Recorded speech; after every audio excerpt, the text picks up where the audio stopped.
Sveiki! Noriu pasidalinti savo žiniomis apie neurografikos mokslą.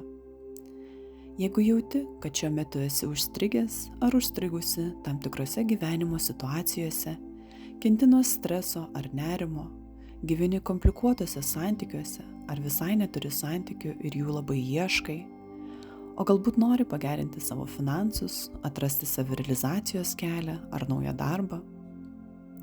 Jeigu jauti, kad tau reikalinga pagalba, širdingai tau padėsiu atrasti tavo poreikius per neurografikos piešimo metodą. Tai unikalus metodas, kuris jungia meną ir psichologiją ir tinka kiekvienam, nes piešiame abstrakčiai. Sesijų metu dirbame su savo sąmonė ir pasąmonė, keičiame mąstymo modelius ir neuroninės jungtis, praplėsdami save ir savo galimybės. Neurografikos piešimas panašus į meditaciją, nes jis nuramina protą, pagerina emocinę būklę, sveikatą ir santykius su savimi bei aplinkiniais. Per kūrybinį procesą atsigręžime į savo giluminius poreikius, kurie kyla iš mūsų pačių širdies.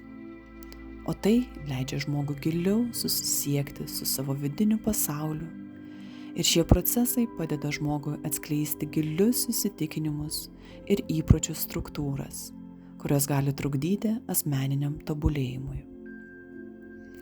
Mintis yra materiali. Per piešimą galima jas transformuoti ir kurti teigiamą poveikį psichologiniai ir fiziniai geroviai.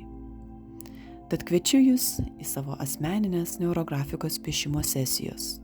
Jos padės tau keistis ir keisti tavo realybę.